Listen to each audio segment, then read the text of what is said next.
Hi guys, Hans Rightly Nerd here, coming to you live from the world's largest cupboard. Wait, I'm getting a sense of deja vu here. Hi guys, Hans Rightly Nerd here, coming to you live from the world's largest cupboard. So, in the last video, you may have seen that we looked at Whoopi Goldberg and how her career in Star Trek didn't really have an impact on her successes after it. Did anyone watch it? Did anyone watch it?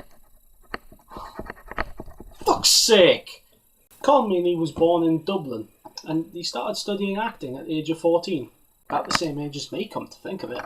He started studying at the Irish National Theatre, and then for about 8 years, he went around Britain with a few theatre companies, but he got his first big break for the BBC One TV miniseries called Z-Cars.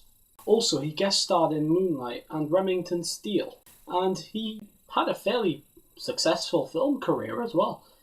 Especially in the 80s, he was particularly busy, but he managed to keep himself relatively unknown. Quite a feat to pull off, in my opinion. So, that makes him a natural casting choice for Star Trek The Next Generation, right? He joined the Next Generation cast for the TV pilot in 1987.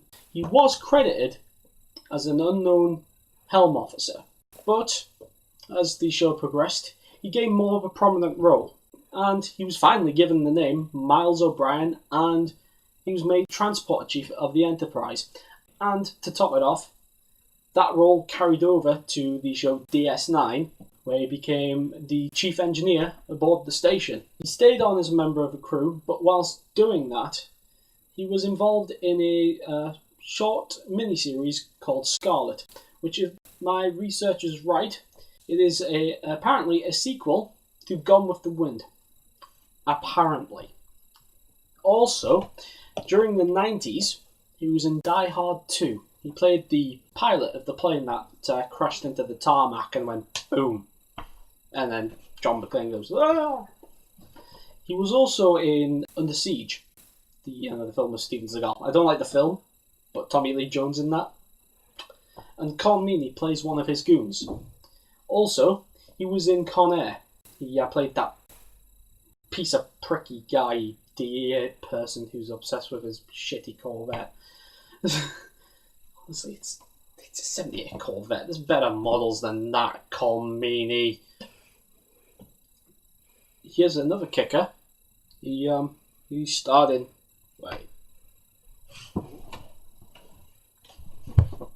He starred in 24 other movies? Fucking hell, that man was busy. Wow.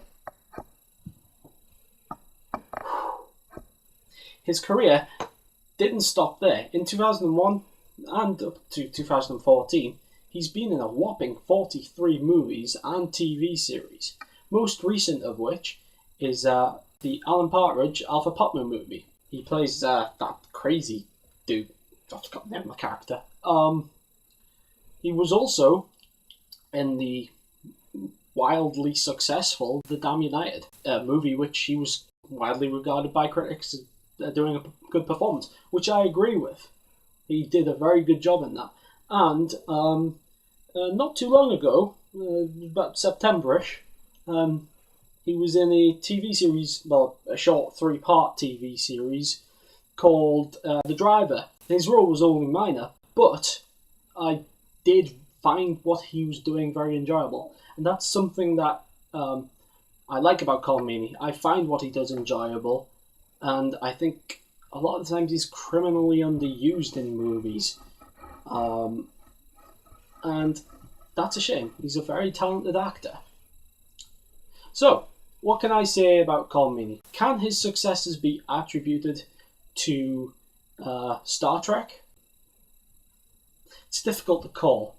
I would say yes, but only to a certain degree. Before Star Trek, he was already doing quite well, but after Star Trek, his career skyrocketed, and come on, 24 fucking movies in the 90s. That is amazing. And you know what? Yeah. Star Trek did some good to his career. No denying it. That's all there is to it. So, next, for the next video, we're going to be looking at a certain Despicable Taylor. I'll leave you to ponder that one for a second. Hands right, you nerd. Signing out.